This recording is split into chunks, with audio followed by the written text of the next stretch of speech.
चाहिए। थोड़े समय में ही हम ज़्यादा से ज़्यादा अपनी बात कहें। मैं औपचारिकताओं में नहीं जाऊंगा, सीधी सीधी अपनी बात कहने का प्रयत्न करूंगा। आर्य समाज का प्रवक्ता हूं, अगर बोलने पर ही आए तो 4-5 घंटे तक बोलना मेरे लिए कोई बड़ी बात नहीं है, लेकिन फिर भी 4-5 मिनट में अपनी बात को खत्म करने का प्रयत्न करूंगा, सारगर्भित बात कहूंगा। सभी उन्नतियों का मूल एकता होती है, चाहे वह परिवार की एकता हो, समाज की एकता हो, किसी धर्म की भी एकता हो। और सब अवनतियों का मूल क्या होगा? अनेकता होगी। अनेकता का नाम है फूट, और एकता का जो विपरीत है वो क्या है? अनेकता। वो बात अलग है कि आजकल के जो दार्शनिक हैं वे कह देते हैं अनेकता में एकता, यही हमारी विशेषता।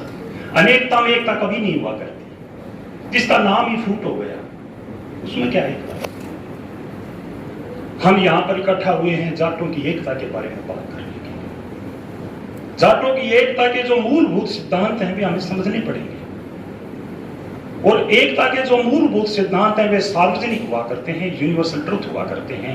उनके अंदर कभी कोई चेंजिंग नहीं आया करता। जैसे 2 + 2 = 4 ही रहेंगे। ये 10,000 साल पहले भी 2 + 2 4 थे, आज भी हैं, और 10,000 साल बाद भी रहेंगे। सभी प्रकार की जब हम लोगों के अंदर एकता स्थापित करने का प्रयत्न करते हैं तो सबसे पहले जो आवश्यकता हुआ करती है वो हुआ करती है हमारी ईश्वर की अवधारणा। यदि हमारी ईश्वर की अवधारणाएं अलग अलग हैं तो चाहे फिर हम लाख प्रयत्न कर लें, हमारे अंदर कभी भी एकता नहीं आने वाली। जब हम ईश्वर की अवधारणाओं की जब बात करते हैं तो हमें यह निश्चित करना पड़ेगा कि हमारी ईश्वर की अवधारणा मुसलमानों के ऊपर आधारित हो, ईसाइयों के ऊपर आधारित हो, सिखजम के ऊपर आधारित हो, हिंदुत्व के ऊपर आधारित हो, या आर्य समाज की जो अवधारणा महर्षि दयानंद ने आर्य समाज के दूसरे नियम में दी है उस पर आधारित है। और हमारी ईश्वर की अवधारणा यदि सत्य पर आधारित हो तो फिर क्या करेंगे? हमें इस बात का निर्णय करना पड़ेगा। ये हमारा मेरा विचार नहीं है, ये यूनिवर्सल ट्रुथ है। आप सारे बुद्धिमान व्यक्ति हैं, हो सकता है मेरे से तो बुद्धिमान लगभग सारे ही हो सकते हैं, मेरे से बेटर भी हो सकते हैं, लेकिन मेरे इस बात पर आप सब लोगों को चिंतन करना चाहिए हमारी ईश्वर की अवधारणा क्या हो, जो हमारी एकता का मूलभूत सिद्धांत है। नंबर दूसरी बात, हमारी उपासना की पद्धति भी एक हो। यह बहुत इंपॉर्टेंट, इसके ऊपर भी आप लोगों को चिंतन करना है। तीसरी बात, हमारे भाव एक हो, हमारी भावना भी एक हो। यदि हमारी भाव और भावनाएं अलग अलग हैं तो फिर हम चाहे लाख प्रयत्न कर लें, हम कभी भी एकता के सूत्र में नहीं बंध पाएंगे। एक भाषा का होना भी बहुत जरूरी है। हम अपनी भावनाओं को व्यक्त करने के लिए यदि एक भाषा का उपयोग नहीं कर पाए, यदि यहाँ पर एक जापानी बोल रहा है, एक चाइनीज बोल रहा है, एक हिंदी बोल रहा है, तो क्या हमारी भावनाएं आपस में मिल पाएंगी? कभी भी नहीं मिल पाएंगी। हमारी भाषा कौन सी होनी चाहिए, इस पर हमें चिंतन करना है।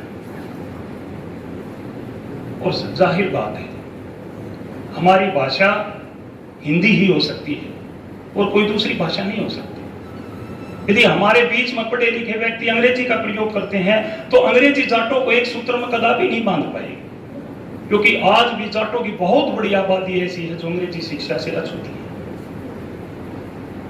हमें ज्यादा से ज्यादा अपने साथियों के बीच में हिंदी भाषा का प्रयोग करना पड़ेगा। हिंदी ही जाटों को एक सूत्र में बांध पाएगी। वो बात अलग है, आप चिंतन कर लो हमारी हिंदी संस्कृत निष्ठ होनी चाहिए या उर्दू निष्ठ होनी चाहिए। और एकता का जो अंतिम सूत्र है वो है एक उद्देश्य। यदि हमारे उद्देश्य अलग अलग हैं तो हमारे अंदर कभी भी एकता स्थापित नहीं हो सकती। ये जो 6 मूलभूत सिद्धांत हैं, इन पर आप लोग चिंतन करें। दूसरी बात, हम जाटों को अपने इतिहास का चिंतन करना पड़ेगा। हमारी जाति का जो गौरव है वो हमारे इतिहास में छिपा हुआ है। जाटों ने जो भी कुछ हासिल किया है वो तलवारों के दम पर हासिल किया है। मुगलों के समय में तो हम किसान थे, कर देते थे, खेती करते थे, बदले में टैक्स देते थे। जब औरंगजेब ने हमको समाप्त करने का बीड़ा उठाया और जब औरंगजेब ने स्वाई जय सिंह को हुक्म दिया कि इस जाट जाति को ही समाप्त कर दो, तब जाटों ने अपने हल को छोड़ करके तलवार पकड़नी पड़ी थी। और तब जाट, मैं छोटा ही करने का प्रयत्न कर रहा हूं, बहुत छोटा करने का प्रयत्न कर रहा हूं, लेकिन 2 मिनट का समय आपसे प्लीज।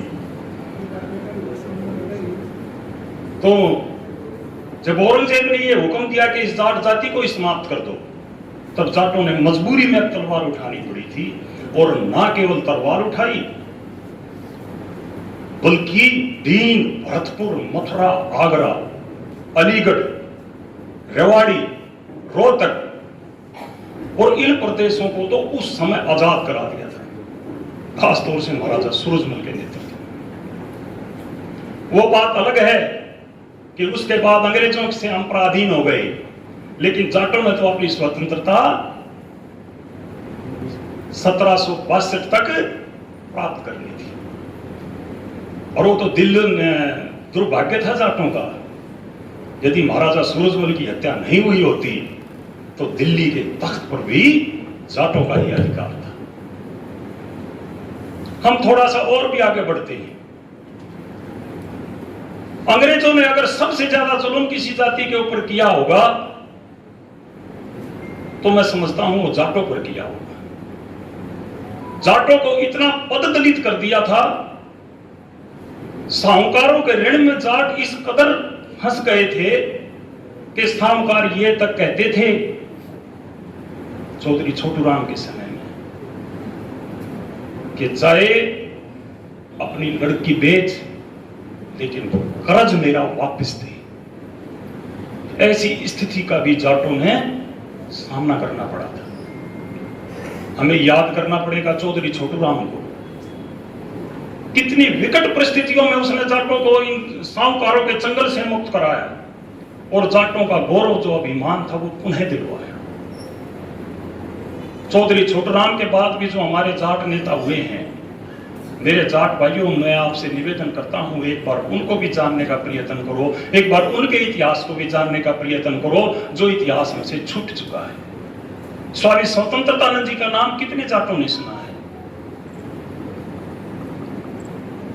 स्वामी स्वतंत्रतानंद जी का इतिहास है राव साहब, मैं आपसे प्रार्थना करूंगा कि सारे जाटों तक पहुंचना चाहिए।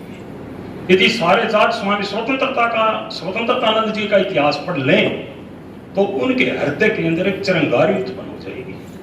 हर जाट एक नेता बन जाएगा। तब जाटों को किसी से मांगना नहीं पड़ेगा, जाट स्वयं नेतृत्व करने में सक्षम हो जाएंगे यदि हम इन महापुरुषों का जीवन पढ़ते हैं, इनके इतिहास के बारे में जानते हैं। स्वामी स्वतंत्रतानंद जी के बाद में स्वामी ओमानंद जी का नाम तो अनेक लोगों ने सुना ही होगा। स्वामी ओमानंद जी को तो देखा भी होगा, खासतौर से हरियाणा, झज्जर, इलाहाबाद के आसपास के जो इलाकों में रहे। इन महापुरुषों को हमें भूलना नहीं है, इन महापुरुषों को हमें सदैव याद रखना पड़ेगा। ये महापुरुष ही हमारी जाट जाति का गौरव है, हमारी जाट जाति का जिन्होंने नेतृत्व किया था। मेरे ऊपर समय का दबाव है, मैं अपनी बात ज्यादा नहीं कहूंगा, लेकिन एक बात जरूर कहूंगा, हम जाटों को एक मजबूत नेतृत्व की जरूरत है। कितना मजबूत नेतृत्व की जरूरत है? कम से कम चौधरी छोटूराम और चौधरी चरण सिंह जैसा तो हो ही। अगर स्वामी ओमानंद, स्वामी स्वतंत्रतानंद जैसा नेतृत्व मिल जाए तो क्या बात है, और महाराजा सूरजमल जैसा नेतृत्व मिल जाए तो फिर तो हम राज्य स्थापित कर लें, फिर तो चिंता ही नहीं। क्योंकि याद रखो, यदि गीदड़ों का सेनापति एक शेर है। गीदड़ों का सेनापति यदि एक शेर है तो वो युद्ध को जीत जाया करते हैं। अगर शेरों का सेनापति अगर कोई गीदड़ बन गया ना तो वे शेर भी बड़े से बड़े युद्ध को हार जाया करते हैं। आओ हम सब मिलकर के परमात्मा से प्रार्थना करें, हे परमात्मा हम जाटों का एक ऐसा मजबूत नेतृत्व दे दीजिए जिससे हम अपनी जाति का उत्थान कर सकें। अंत में संस्कृत के एक श्लोक से अपनी बात समाप्त करना चाहूंगा, संस्कृत के मंत्र से जो एकता का ही संदेश देता है। आओ हम साथ चले, साथ बोलें, हमारा मन एक जैसा हो, हमारी बुद्धि एक जैसी हो, हमारे कदम एक साथ बढ़े। समगच्छध्वं संबद्धं समनो मनानसी जानता, समगच्छध्वं संबद्धं समनो मनानसी जानता। हमारे कदम एक साथ बढ़े, हमारे मन एक साथ आगे बढ़े तो निसंदेह फिर हमें प्रार्थना करने की जरूरत नहीं है, फिर तो लोग ही हमारे पास में प्रार्थनाएं लेकर के आएंगे। इति धन्यवाद।